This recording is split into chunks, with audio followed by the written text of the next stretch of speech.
নমস্কার। নাগরিক মনের নতুন প্রতিবেদনে সবাইকে স্বাগত। আবার গ্রেপ্তার চিন্ময় কৃষ্ণ। জামিন মঞ্জুর হওয়ার 5 দিন পর অন্য এক মামলায় ধরা হলো চট্টগ্রাম আদালতের নির্দেশে। রাষ্ট্রদ্রোহ মামলায় বাংলাদেশের সংখ্যালঘু সন্ন্যাসী চিন্ময় কৃষ্ণের জামিন মঞ্জুর করেছিল হাইকোর্ট। এখন তারই জেল মুক্তি হয়নি। অন্য মামলায় আবার তাকে গ্রেপ্তারের নির্দেশ দিল আদালত।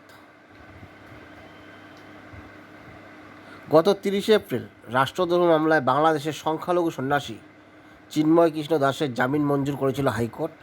এখনও তার জেল মুক্তি হয়নি। তার মাঝেই চিন্ময় কৃষ্ণকে ফের গ্রেপ্তার করা হচ্ছে অন্য একটি মামলায়।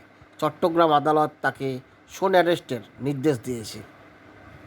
শোন অ্যারেস্ট মানে গ্রেপ্তার হওয়া ব্যক্তিকে আবার গ্রেপ্তার। গত বছরের নভেম্বর মাসে চিন্ময় কৃষ্ণের জামিনের মামলাকে কেন্দ্র করে চট্টগ্রাম আদালত চত্বরে অশান্তি হিংসাত্মক রূপ নিয়েছিল।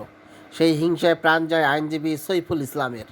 অভিযোগ, আদালত চত্বরে কুপিয়ে ও পিটিয়ে নৃশংসভাবে হত্যা করা হয় সাইফুলকে। সেই ঘটনাতেই এবার চিন্ময় কৃষ্ণকে গ্রেপ্তারের নির্দেশ দিয়েছে আদালত। বাংলাদেশের সংবাদ মাধ্যম প্রথম আলো জানিয়েছে, আইনজীবী হত্যা মামলায় চিন্ময় কৃষ্ণকে গ্রেপ্তার করতে চেয়ে আবেদন জানিয়েছিল তদন্তকারীরা। সেই আবেদনেই সোমবার গ্রাহ্য করলেন চট্টগ্রাম আদালতের বিচারক এস.এম. আলাউদ্দিন মাহমুদ। সোমবার সেই সংক্রান্ত ভার্চুয়াল শুনানিতে শোন অ্যারেস্টের নির্দেশ দিয়েছেন তিনি। এই শুনানিতে চিন্ময় কৃষ্ণের পক্ষের কোনো আইনজীবী ছিলেন না বলে জানিয়েছেন বাংলাদেশের সংবাদ মাধ্যম। আইনজীবীর মৃত্যুর পর সেই সংক্রান্ত 6টি মামলায় মোট 51 জনকে গ্রেপ্তার করেছিল পুলিশ। মূল অভিযুক্তরা হলেন চন্দন দাস, রিপন দাস, রাজীব ভট্টাচার্য। সবাই তারা সংখ্যালঘু বাংলাদেশে। তারা স্বীকারোক্তিমূলক জবানবন্দি দিয়েছে আদালতে। এখন এই মামলায় ধৃত 21 জন জেলে রয়েছেন।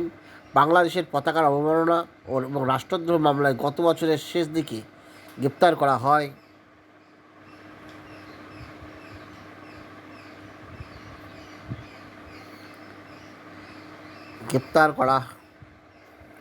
হয়েছিল সংখ্যালঘুদের। চট্টগ্রামে একাধিক এলাকায় অশান্তি হয়। এই মামলায় দীর্ঘ 5 মাস জেলে থাকার পর অবশেষে হাইকোর্টের তার জামিনের আবেদন মঞ্জুর করেছে। তবে এই আবেদনের বিরোধিতা করে উচ্চতর আদালতের জামিনের স্থগিতের আর্জি জানানো হয়েছে। তার মাঝেই আবার অস্বস্তি বাড়ল চিন্ময় কৃষ্ণের।